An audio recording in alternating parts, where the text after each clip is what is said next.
మంత్రి సత్యకుమార్పై ధర్మవరంలో నిరసన జ్వాలలు వెల్లువెత్తాయి. సత్యకుమార్కు వ్యతిరేకంగా టీడీపీ, బీజేపీ, కాంగ్రెస్ నేతలు నిరసన చేపట్టారు. సత్యకుమార్ అనుచరులు నియోజకవర్గంలో గూండాయిజానికి పాల్పడుతున్నారని ఆగ్రహం వ్యక్తం చేశారు.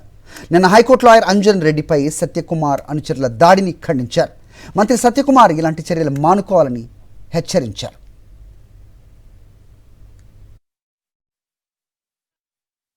ఆయన పుట్టకే అవినీతి అక్రమాలు మోసపూరితమైనటువంటి పుట్టితో వచ్చినటువంటి ఇక్కడ శాసనసభ్యుడిగా వచ్చి వైఎస్ సత్యకుమార్ అటువంటి వ్యక్తి ఆయన జీతగాళ్ళు అనేటువంటి ఒక కూలినా కొడుకులు వచ్చి ఇక్కడ కర్నూలు కంత్రి రౌడీలు వచ్చేసి మేము గత 30 సంవత్సరాలు పనిచేసినటువంటి మా కుటుంబం పైన మా బ్రదరు గతంలో ఏపీపీగా పనిచేసి హైకోర్టులో ఏపీపీగా పనిచేసి సెంట్రల్ ప్యానల్ మెంబర్గా పనిచేసి ఈరోజు ప్రముఖ న్యాయవాదిగా హైకోర్టులో ప్రాక్టీస్ చేసినటువంటి సెలవులని చెప్పేసి ధర్మారం వచ్చి హాస్పిటల్లో పని ఉందని చెప్పి చేస్తే అటువంటి వ్యక్తి పైన అటువంటి వ్యక్తి గతంలో ఎన్నో కేసులు బనాయించుకోవడం జరిగింది.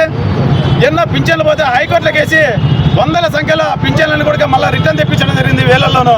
అటువంటి వ్యక్తి పైన నిన్న ఆ కంత్రి రౌడీలు ఎవరైతే సత్యకుమార్ ఆయన ఆరోగ్య శాఖ కాదు, అనారోగ్య శాఖ మంత్రి.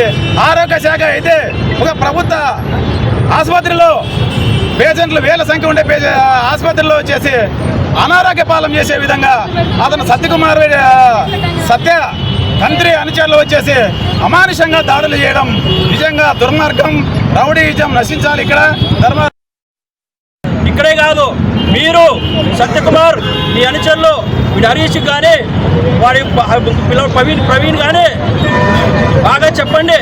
ఎప్పటికైనా కూడా మీరు ఇప్పుడు పులి మీద దాటిస్తే ఇప్పటికైనా మీకు మర్యాద ఉంటుంది.